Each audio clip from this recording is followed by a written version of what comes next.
Let's move on to question number 8 of your exercise. Question number 8 is find the number of valence electrons in the following atoms using the periodic table. आपको कुछ elements या atoms they दिए गए हैं और आपको कहा गया है कि पीरियोडिक टेबल को यूज करके उसमें वैलेंस इलेक्ट्रॉन बताइए। सो स्टूडेंट्स, इसका बहुत सिंपल सा आंसर है कि आपने फाइंड करना है कि कौन सा एलिमेंट किस ग्रुप में आ रहा है और जो उसका ग्रुप नंबर होगा वही उसका वैलेंस शेल का इलेक्ट्रॉन होंगे।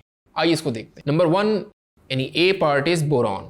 बोरॉन को अगर आप पीरियोडिक टेबल में देखेंगे तो ये मिलेगा आपको थर्ड ए ग्रुप में, थर्ड ए ग्रुप में। इसका मतलब इसके पास 3 इलेक्ट्रॉन्स। पार्ट नंबर बी की अगर बात करें, नियॉन, नियॉन अगर आप पीरियोडिक टेबल में देखें तो ये आपको 8A ग्रुप में मिलेगा, 8A जो कि नोबल एलिमेंट वाला ग्रुप है। इसका मतलब इसके वैलेंस शेल में 8 इलेक्ट्रॉन होंगे, यानी वैलेंस इलेक्ट्रॉन्स 8 होंगे। सी है rubidium.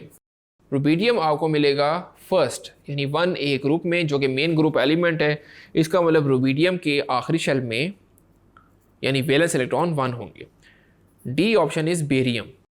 Barium is second group elements, तो हम इसको सेकेंड ए ग्रुप में आएगा। इसका मतलब इसके वैलेंस इलेक्ट्रॉन्स 2 होंगे।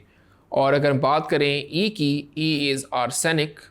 आर्सेनिक अगर आप देखिए तो ये ग्रुप नंबर 5 में आता है, तो ये 5th ए ग्रुप का एलिमेंट है। इसका मतलब इसके वैलेंस इलेक्ट्रॉन 5 होंगे। सो स्टूडेंट्स, मैं रिवाइज कर देता हूँ।